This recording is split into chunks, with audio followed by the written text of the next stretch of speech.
Close your eyes and picture this. You're 18 years old, standing on the edge of adulthood, full of dreams, maybe thinking about college, friends, love, or your future, when suddenly, in a single moment, your entire life is stolen from you.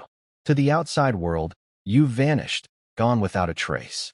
Your neighbors whisper, your classmates wonder, the police file a missing persons report. And then, your father steps forward with an explanation.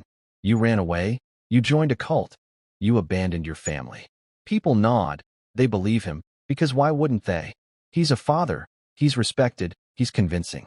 But the truth? The truth is far darker than anyone can imagine. Because you haven't run away. You haven't disappeared.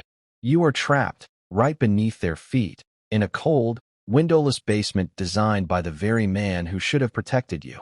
This is the terrifying, almost unbelievable story of Elisabeth Fritzl, a young Austrian girl whose disappearance in 1984 became one of the darkest true crime cases in modern history. Her father, Josef Fritzl, had been secretly building a hidden cellar under his house in Amstetten for years. It looked ordinary on the outside, but behind those steel doors was a nightmare chamber. On August 28, 1984, Josef tricked Elisabeth into coming down into that cellar, and then locked her inside. That lock didn't just close for a night. It stayed closed for 24 years. Imagine that. Decades of your life, swallowed whole by concrete walls, a steel door, and the cruelty of someone you once called Dad. Inside that dungeon, Elisabeth's world collapsed into darkness. There were no windows, no fresh air, no sunlight to mark the passing of time.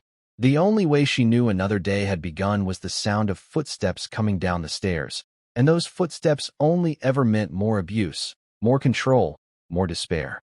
For 24 years, Josef treated her not like a daughter, but like property.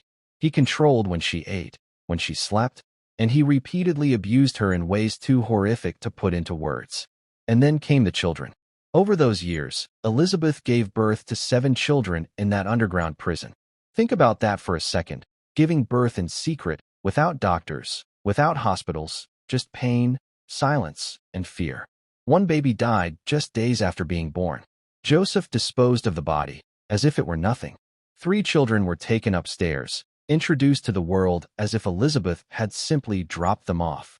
Josef forced her to write fake letters to convince his wife and the authorities that she was still alive somewhere, unable to raise her kids, and this lie worked for years. Neighbors thought the story was strange, but Josef was respected in the community. People believed him. Meanwhile, 3 other children grew up inside that cellar, never seeing the sun, never playing outside, never knowing that a world even existed beyond those walls. Their entire childhoods were stolen. Now pause for a second and imagine being one of those kids, your whole world defined by 4 walls and dim lights, not even realizing what freedom means. The cruelty of it is staggering. And here's the most disturbing part. This nightmare could have gone on forever. Josef might never have been caught if not for one event in 2008 that changed everything. Elisabeth's oldest daughter in captivity, Kirsten, became critically ill. She collapsed, and her condition was so severe that even Josef knew he couldn't handle it. So for the first time in 24 years, he carried one of Elisabeth's children into the outside world and took her to a hospital. And here's where the lies began to crack. Doctors were immediately suspicious. How could a teenage girl have no medical records? Why was her health condition so strange, like she had been cut off from the world? They pressed for answers, but Josef's story didn't add up. When the police became involved, Elisabeth was finally brought out of the cellar. After 24 years in darkness, she stepped into the light. She was 42 years old now, a lifetime gone. And then she did something incredibly brave. She told the truth. She revealed everything. The abuse, the imprisonment, the children, the lies. Imagine the shockwaves this sent across Austria, across Europe, across the entire world. The missing girl hadn't been missing at all. She had been beneath her own home, suffering in silence while the world went on, completely unaware. In 2009, Josef Fritzl faced trial. The charges? Rape, incest, kidnapping, false imprisonment, negligent homicide, crimes so monstrous they hardly seem real. In court, the details emerged, horrifying judges, lawyers, journalists, and anyone who read the transcripts. And finally, Justice was served. Josef Fritzl was sentenced to life in prison with no possibility of release. Today he remains behind bars, likely to die there. But for Elisabeth and her children, freedom wasn't simple. They had to learn how to live again, how to trust, how to heal. Imagine seeing the sun for the first time in your life as a teenager. Imagine hearing birdsong and realizing this is normal for other people. Imagine trying to catch up on a world you never knew existed. Experts say Elisabeth has shown incredible strength. She lives under a new identity in a hidden location, far from Amstetten, raising her children in peace.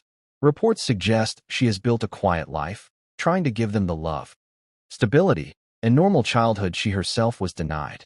The Fritzl case is more than just a crime story. It's a haunting reminder of the evil that can hide in plain sight, disguised as an ordinary man in an ordinary neighborhood. It's also a story of resilience. Because while Josef Fritzl tried to destroy his daughter's life, Elisabeth's survival proves something powerful, that even in the darkest, most hopeless places, the human spirit can endure and one day step back into the light.